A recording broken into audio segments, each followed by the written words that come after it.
अरे बहू, जरा जल्दी जल्दी सामान पैक कर, बारात के निकलने का वक्त हो गया है। माँ जी, सारा सामान पैक हो गया है, अब तो बस मुझे मेरी देवरानी का इंतजार है। आप देखना, जब मेरी देवरानी आएगी ना तो हम दोनों देवरानी जेठानी नहीं बल्कि बहनों की तरह रहेंगी। सभी लोग जल्दी जल्दी सारी तैयारियां खत्म करते हैं और बारात लेकर निकल जाते हैं। शादी होने के बाद सभी लोग घर की नई बहू अलका को लेकर घर आ जाते हैं, जहां ज्योति और लक्ष्मी बड़े प्यार से अलका का स्वागत करती हैं। ओह गॉड, इतनी ज्यादा गर्मी है यहाँ, मेरा तो दम घुट रहा है। मेरा रूम कहाँ है, मुझे चेंज करना है।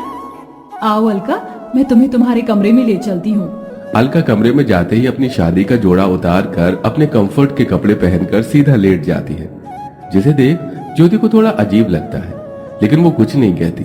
अलका की शादी भले ही एक मिडिल क्लास फैमिली में हुई थी, लेकिन अलका काफी अमीर घर से थी, इसलिए वो अपने पापा से कहकर 2 एसी मंगवा लेती है, जिसमें से एक एसी तो वो अपने कमरे में और एक एसी अपनी सास के कमरे में लगवाती है।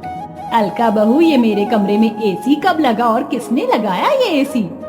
माँ जी, मैंने लगवाया है आपके कमरे में एसी। वो क्या है ना, गर्मी का मौसम शुरू हो चुका है और इतनी गर्मी में आपको बिना एसी के काफी प्रॉब्लम होती होगी ना। किसी की नजर ना लगे मेरी बहू को, आते ही मेरा कितना ख्याल रख रही है, मुझे परेशानी ना हो इसलिए मेरे कमरे में एसी भी लगवा दिया।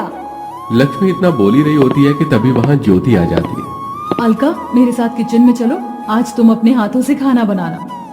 वो क्या है ना, मुझसे इतनी गर्मी में कोई काम नहीं किया जाएगा। वैसे भी मैं माँ जी के लिए कुछ ज्वेलरी और साड़ी लेकर आई थी, तो वो मुझे उन्हें दिखानी थी।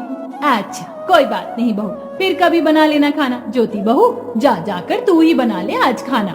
ज्योति को ये सब बड़ा अजीब लगता है, लेकिन वो ज्यादा ध्यान नहीं देती और ऐसे ही कुछ दिन गुजर जाते हैं। अलका, आज ढेर सारे कपड़े हैं, आओ कपड़े धोने में मेरी मदद करो। लेकिन मैं तो माँ जी के साथ बाहर पार्लर जा रही थी। तो बाद में चले जाना, घर का काम जरूरी है या पार्लर जाना? एक दिन अगर तू कपड़े धो लेगी तो क्या हो जाएगा, इतने सालों से तो तू ही धो रही है। अलका बहू, चल, हमें पार्लर के लिए लेट हो रहा है। अलका लक्ष्मी को अपने साथ पार्लर ले जाती है। ये सब देख ज्योति को गुस्सा तो बहुत आता है, लेकिन वो कुछ नहीं कहती। ज्योति हमेशा यही सोचती थी, जब उसकी देवरानी आएगी तो वो दोनों मिलकर जिम्मेदारी को संभालेंगे, घर के सारे काम करेंगे। लेकिन जब से अलका आई थी तब से वो हमेशा अपने पैसों के बल पर अपने साथ साथ अपनी सास के भी शौक पूरे करती और घर के कामों से भी बच जाती। चाची, मुझे बहुत गर्मी लग रही, मेरे लिए मैंगो शेक बना दो ना। मिंकू ये कहते हुए अलका का हाथ हिलाने लगता है। अलका नेल पेंट लगा रही होती है, जिसके चलते उसका नेल पेंट खराब हो जाता है। तेरी वजह से मेरी नेल पेंट खराब हो गई, तुझे क्या 2 मिनट का भी सब्र नहीं है? ये कहते हुए अलका मिंकू को गुस्से में जमीन पर धक्का दे देती है। मिंकू के चिल्लाने की आवाज को सुनकर सभी लोग वहाँ आ जाते हैं। मिंकू, तू ठीक तो है ना? अलका, तुम्हारा दिमाग तो नहीं खराब हो गया है? तुम्हारी हिम्मत कैसे हुई मेरे बेटे को धक्का देने की? एक तो जब से आई हो महारानियों की तरह दिन भर आराम करती रहती हो, आज तक घर के किसी भी काम को हाथ नहीं लगाया। इतनी गर्मी में भी मैं ही नौकरानियों की तरह काम करती हूँ। तुम्हारी इतनी हिम्मत कि तुमने मुझसे इस तरह से बात की। जानती भी हो मैं किसकी बेटी हूँ। बस अब मैं अपनी इंसल्ट और बर्दाश्त नहीं कर सकती। मैं तुम्हारे साथ इस घर में नहीं रह सकती, मुझे बंटवारा चाहिए। हाँ, तो मैं भी कौन सा तुम्हारे साथ रहने के लिए मर रही हूँ, मुझे भी अब बंटवारा ही चाहिए। अरे तुम दोनों का दिमाग तो नहीं खराब हो गया? तुम दोनों ये क्या बातें कर रही हो? माँ, अब आप ही को समझाओ इन दोनों को। मैं क्या समझाऊं, जो हो रहा है सही हो रहा है। वैसे भी मैं तो अलका को ही अपनी बहू मानती हूँ। जब से आई है मेरा कितना ख्याल रख रही है। गर्मी में सबसे पहले इसने ही मेरे लिए एसी लगवाया, रोज मुझे शॉपिंग करवाती, आइसक्रीम खिलाती और कल तो हम लोग स्विमिंग पूल भी गए थे। मैं तो अलका के साथ ही रहूंगी। लक्ष्मी के फैसले के आगे अब कोई कुछ नहीं बोलता था, जिसके बाद अब अलका व्हाइट पेंट लेकर आती है और सबसे पहले हॉल में लाइन खींच देती है।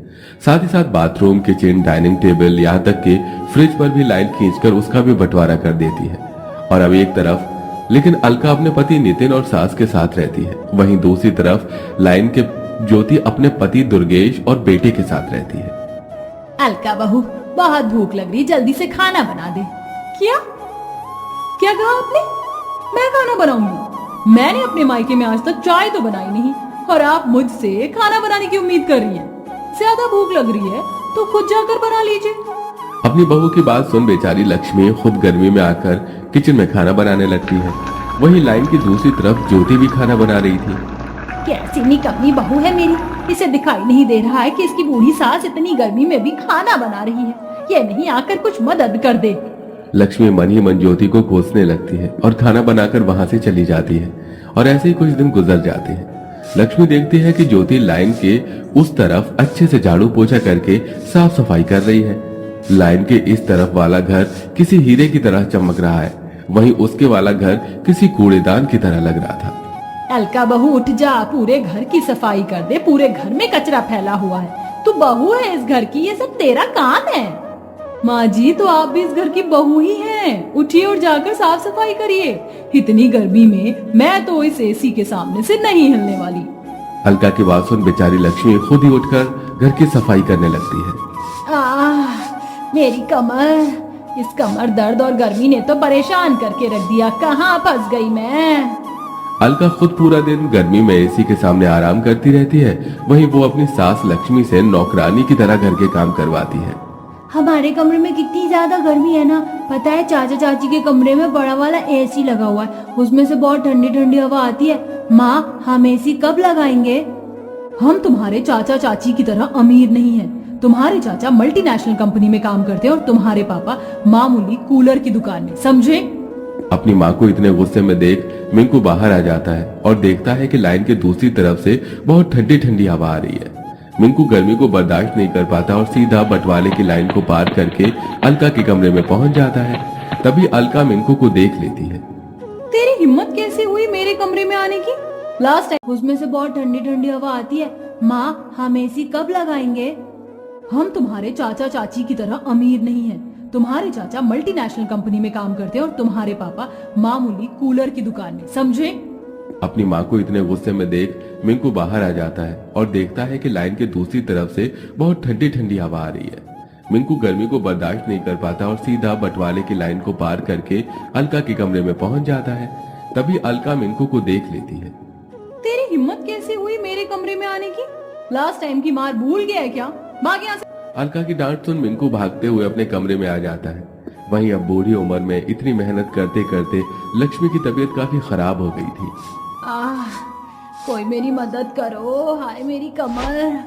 माँ जी, नहीं, मैं बंटवारे की उस लाइन की तरफ नहीं जा सकती। माँ जी, मुझे माफ कर दीजिएगा, मैं मजबूर हूँ। ज्योति चाहते हुए भी लक्ष्मी की मदद नहीं कर पा रही थी। वहीं थोड़ी देर में नितिन आ जाता है और अपनी माँ को जमीन पर गिरा देख उसे जल्दी से कमरे में ले जाता है। जिसके बाद वो अलका के कमरे में जाता है और देखता है कि अलका एसी की ठंडी हवा में फोन चला रही है। ये सब देख नितिन को बहुत गुस्सा आता है और वो ज्योति से फोन छीनकर उसे जमीन पर फेंक देता है।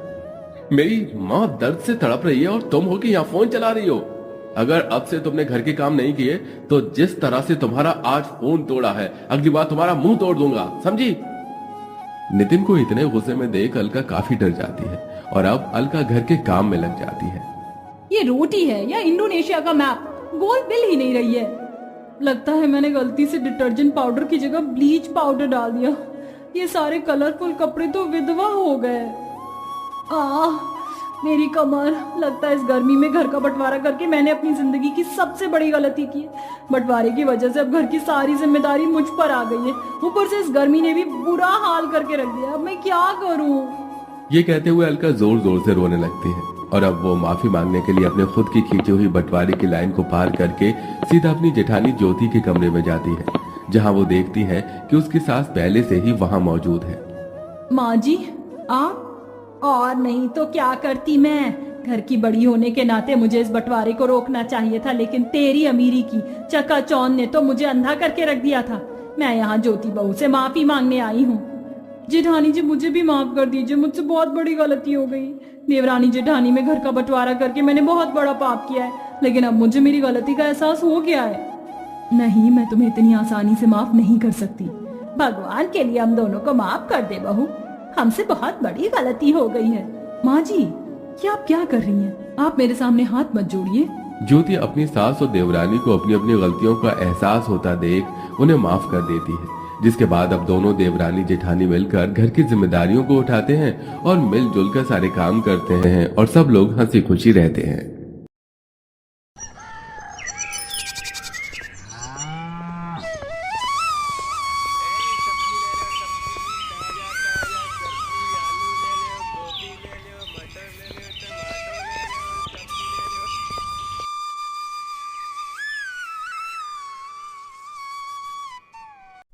बाहर तो बहुत तेज बारिश हो रही है, अब मैं मजदूरी कैसे करने जाऊंगा।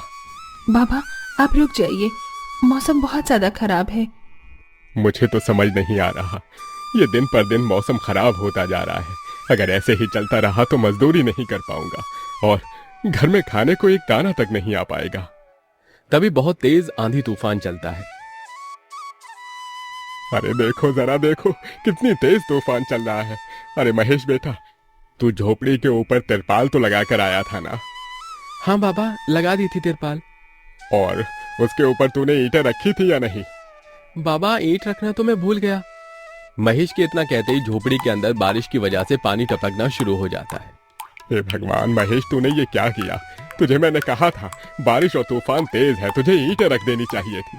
मुझे लग रहा है कि तिरपाल उड़ गई। चल चल मेरे साथ चल, अब तुझे मेरे साथ भीगते हुए मेहनत करनी होगी, नहीं तो पूरे घर में पानी ही पानी भर जाएगा। देवेश इतना बोल ही रहा था कि घर के अंदर वाकई छत से पानी टपकने लगा। हाँ पिताजी, आप सही कह रहे हो, चलो चलते हैं जल्दी से। दोनों बाप बेटा बारिश में बाहर निकलते हैं और झोपड़ी की छत पर तिरपाल को सही से लगाना शुरू कर देते हैं। अरे बेटा, ईंट को अच्छे से रखना, कहीं ईंट गिर न जाए। ठीक है पिताजी, सही सही रखूंगा। महेश इतना कहकर अच्छे से ईंट से तिरपाल को दबाने लगता है, जिससे छत ढक जाती है और झोपड़ी में पानी टपकना बंद हो जाता है। लेकिन इसी के चलते हुए बेचारे दोनों के दोनों बहुत बुरी तरह भीग जाते हैं। अरे चलो बेटा, बहुत ठंड हो रही है, बाहर घर में चलते हैं। चलो, बरसात में मौसम बिल्कुल ठंडा हो गया है। हाँ पिताजी, आपने बिल्कुल सही कहा, चलिए। जब दोनों बाप बेटा घर के अंदर आ जाते हैं तो मेघा उन्हें सूखा कपड़ा देती है और अपना शरीर पोंछने के लिए कहती है। आप लोग अपना शरीर पोंछ लो और सूखे कपड़े पहन लो, नहीं तो ठंड लग सकती है। मेघा के दिए हुए कपड़े दोनों पहन लेते हैं। तभी बीमार शकुंतला बिस्तर पर पड़ी हुई मेघा से कहती है, अरे बेटी, तूने खाने के लिए कुछ बनाया नहीं? माँ, मैं बारिश के रुकने का इंतजार कर रही हूँ। घर के अंदर खाना कैसे बनाऊंगी? सारे में धुआं ही धुआं हो जाएगा। मेरी दवाई का समय हो गया है और मुझे भूख भी लग रही है। ठीक है माँ, मैं कुछ करती हूँ। मेघा अपने सिर पर एक सफेद कट्टा रखकर बारिश से बचते हुए बाहर से कुछ ईंटें लाकर घर के अंदर ही छोटा सा चूल्हा बना लेती है और उसी पर खाना बनाना शुरू करती है। अरे बेटी, पूरे घर में धुआं ही धुआं हो गया है। पिताजी, खाना बनाना भी तो बहुत जरूरी था।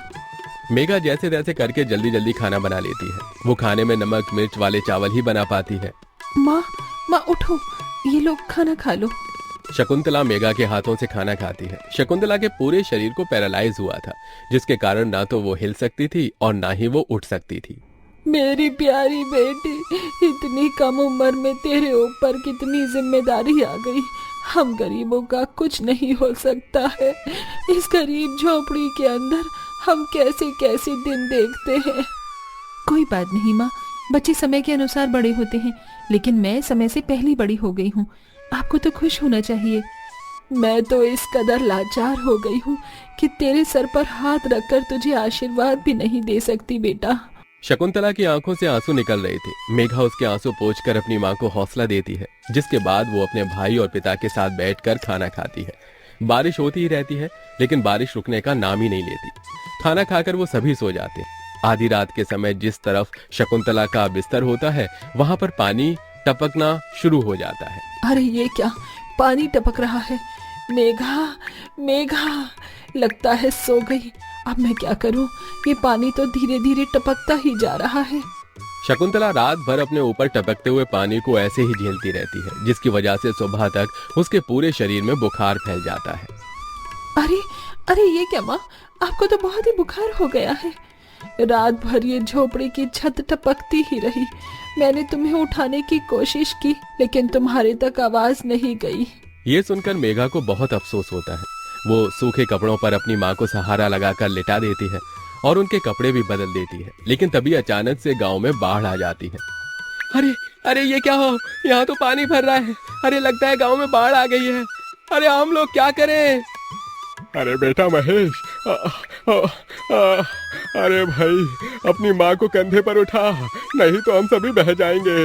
अरे पानी में कोई जुगाड़ करता हूँ बेटा। देवेश फौरन घर के बाहर जाता है। जहाँ वो आसपास देखता है, उसे एक रेडी दिखाई देती है। देवेश उसे लेकर आता है, जिस पर शकुंतला को लिटा देता है। अरे चारों तरफ पानी पानी हो रहा है, हमें अब यहाँ से जाना होगा, नहीं तो पानी में हम डूब जाएंगे। तभी अचानक से उनकी झोपड़ी पानी में डूबकर बह जाती है। हमारी झोपड़ी चली गई। बेटी, अब हमें भी यहाँ से चलना होगा। तुम्हारी माँ को यहाँ से किसी ऊंचे स्तर पर लेकर जाना होगा। देवेश, महेश और मेघा तीनों शकुंतला को रेडी के साथ वहां से ऊंचाई पर लेकर जा रहे होते हैं, लेकिन पानी बहुत ज्यादा होने की वजह से रेडी का संतुलन खराब हो जाता है और वो पानी के साथ बहने लगती है। पिताजी, माँ रेडी के साथ पानी में बहते हुए जा रही है। हे भगवान, अब हम लोग क्या करें? अरे हम लोग भी डूब रहे हैं। कोई सहारा मिलेगा तो हम यहाँ से बाहर निकल पाएंगे, नहीं तो पता नहीं आज क्या होगा। हे भगवान, कोई हमारी मदद करो। हे ऊपर वाले, कुछ तो करो। तभी मेघा को एक बड़ी सी लकड़ी का सहारा मिलता है। वो उस लकड़ी के सहारे अपने पिता और भाई को भी बचा लेती है, जिसके बाद वो तीनों लकड़ी के सहारे तैरते हुए एक ऊंचे स्तर पर पहुंच जाते हैं, जहां पर काफी लोग होते हैं। हे भगवान, मेरी 8 साल की बेटी थी, कहीं नजर नहीं आ रही। इस बाढ़ के कारण वो पता नहीं कहां पानी के साथ ही बहती चली गई। वहां सभी अपने परिवार को लेकर दुख में थे और यहाँ मेघा, देवेश, महेश तीनों शकुंतला के लिए फूट फूट कर रोने लगे थे। मेरी माँ पता नहीं कहाँ चली गई, पता नहीं किस हाल में होगी वो। क्या वो अभी जिंदा होंगी या नहीं? तुम ये कैसी बातें कर रही हो? हौसला रखो, सब कुछ ठीक हो जाएगा। माँ वापस आएंगी। ये देखो, सरकारी लोग हमारी मदद कर रहे हैं, बिछड़े हुए परिवार के सदस्यों को ढूंढ कर ला रहे हैं। महेश, मेघा और देवेश तीनों शकुंतला की राह देखते ही रह जाते हैं, लेकिन सरकारी आदमियों को भी शकुंतला की न तो लाश मिलती है और न ही उसका कोई अता पता, जिसके कारण अब उन्हें यही लगता है कि शकुंतला दुनिया में नहीं रही। इतनी बारिश हो रही है, माँ का तो कुछ पता नहीं। अब हमें हमारे लिए कुछ करना होगा। तुम सही कह रही हो बेटी, अब हमें कुछ न कुछ तो करना ही होगा। देवेश और महेश दोनों बाप बेटे जंगल से लकड़ियां इकट्ठी करके वहां झोपड़ी बनाने की कोशिश करते हैं, लेकिन बार बार बारिश के पानी की वजह से उनकी झोपड़ी बन ही नहीं पाती। बारिश बहुत जोरों से हो रही है, मैं यहाँ वहाँ से पन्नियाँ इकट्ठी करती हूँ। मेघा पन्नियां इकट्ठा करती है और उन्हें जोड़कर तैयार करती है, जिसे वो अपने पिता और भाई के ऊपर रखकर उन्हें बारिश से बचाने की कोशिश करती है। और इसी के चलते महेश और देवेश झोपड़ी बना लेते हैं और उसमें वो सब रहने लगते हैं। चलो, हमने जैसे तैसे करके अपने लिए मजबूत झोपड़ी तो बना ली। काश माँ और मिल जाती तो अच्छा होता। मेघा अफसोस करते हुए रो रही थी कि तभी उसे झोपड़ी के बाहर से अपनी माँ की आवाज आती है। मेघा, महेश, कहाँ हो तुम दोनों? मेरे बच्चों, कहाँ हो तुम दोनों? मेघा, ये तो माँ की आवाज है।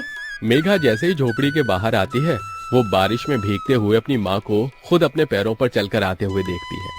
माँ, आप चल सकती हो, आप हिल सकती हो, आप खड़ी हो सकती हो। ये सब कैसे हुआ? ये तो एक चमत्कार है। बहते बहते पता नहीं मैं कहाँ पहुँच गई थी और बेहोश हो गई थी। जब होश आया तो हाथ पैर अपने आप काम करने लगे थे। फिर तुम्हें ढूंढते हुए यहाँ तक आ गई। ये भगवान का चमत्कार ही था। हमारी झोपड़ी भी टूट गई। भैया और पिताजी ने दोबारा झोपड़ी बनाई है और इस बार बहुत मजबूत झोपड़ी है। एक बूंद भी नहीं आ रहा अपनी झोपड़ी के अंदर। माँ, चलो हम सब एक साथ पहले की तरह रहेंगे। शकुंतला को सही सलामत देखकर महेश और देवेश दोनों बहुत खुश होते हैं। वो सभी एक दूसरे को गले से लगा लेते हैं। इस तरह बारिश में भी गरीब की झोपड़ी उनके काम आती है और वो उसी में अपना गुजारा करते हैं। बरसात खत्म होने के बाद महेश और देवेश दोनों मिलकर काम करते हैं और पैसे जोड़कर अपने लिए पक्का मकान बना लेते हैं, जिसके चलते अब शकुंतला भी अमीर घर की कोठियों में काम करके कुछ पैसे जोड़ती है और धीरे धीरे घर की परेशानियों को खत्म कर देती है। अब वो सभी एक साथ खुशी खुशी रहने लगते हैं।